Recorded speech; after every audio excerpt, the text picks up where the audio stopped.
السلام علیکم ناظرین، اسلامک واقعات اور مزید کہانیاں سننے کے لیے ہمارے چینل کو سبسکرائب کریں۔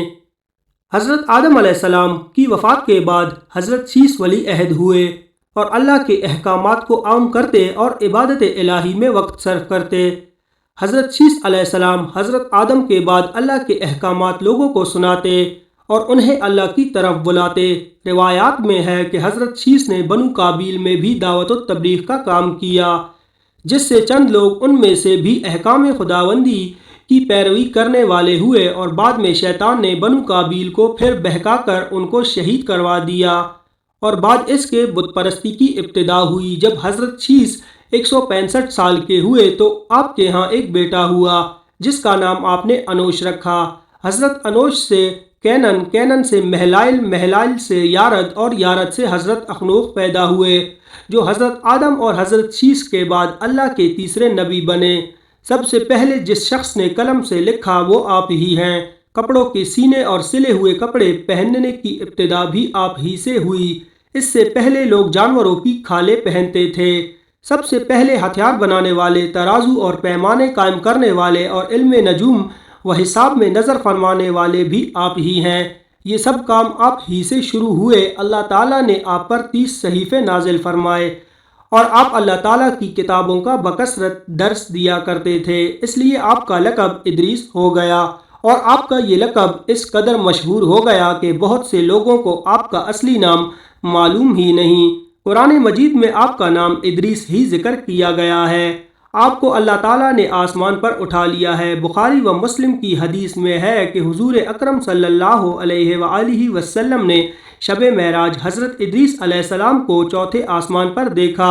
حضرت کعب احبار رضی اللہ تعالی عنہ وغیرہ سے مروی ہے، وہ ہر روز پیراہن سیتے تھے، ہر دم سینے میں تسبیح پڑھتے تھے اور کسی سے سلائی کی اجرت نہ لیتے تھے۔ ایک دن وہ اپنے کام سے فارغ ہو کر بیٹھے تھے کہ ملک الموت بے آرزو آئے، تمام امرالی سے آدمی کی صورت بن کر مہمان کے طور پر رات کو حضرت ادریس علیہ السلام کے دروازے پر آ پہنچے۔ حضرت صائم الظاہر تھے۔ جب شام ہوتی، افطار کے وقت آپ کا کھانا بہشت سے آتا، جس قدر چاہتے کھا لیتے، باقی کھانا پھر بہشت میں چلا جاتا۔ اس دن کا کھانا جب آیا تو حضرت ادریس علیہ السلام نے وہ کھانا اس مسافر کو پیش کر دیا، لیکن مسافر نے کچھ نہ کھایا اور قدم پر قدم رکھ کر عبادت کرتا رہا۔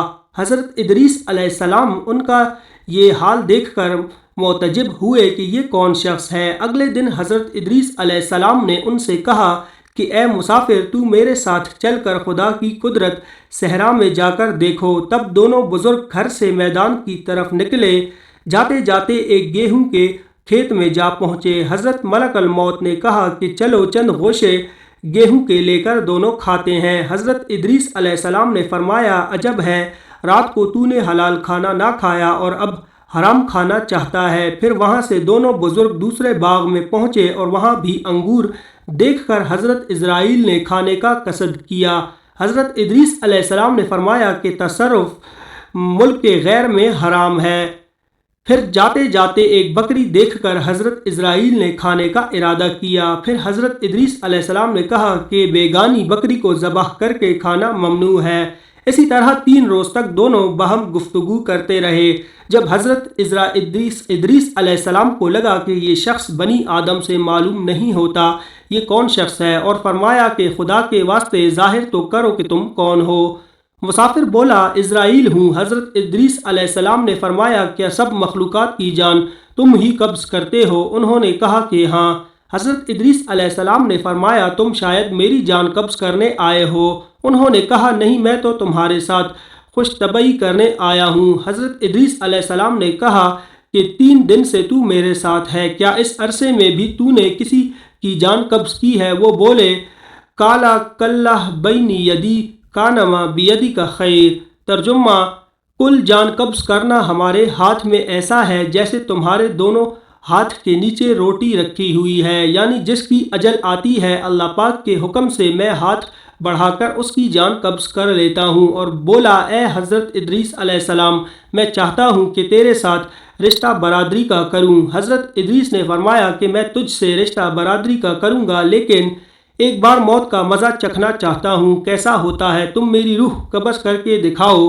ملک الموت نے اس حکم کی تعمیل کی اور روح قبض کر کے اسی وقت آپ کی طرف لوٹا دی اور آپ زندہ ہو گئے۔ پھر آپ نے فرمایا کہ اب مجھے جہنم دکھاؤ تاکہ خوف الہی زیادہ ہو۔ چنانچہ یہ بھی کیا گیا۔ جہنم کو دیکھ کر آپ نے دروغہ جہنم سے فرمایا کہ دروازہ کھولو، میں اس دروازے سے گزرنا چاہتا ہوں۔ چنانچہ ایسا ہی کیا گیا اور آپ اس پر سے گزرے۔ پھر آپ نے ملک الموت سے فرمایا کہ مجھے جنت دکھاؤ۔ وہ آپ کو جنت میں لے گئے۔ آپ دروازوں کو کھلوا کر جنت میں داخل ہوئے۔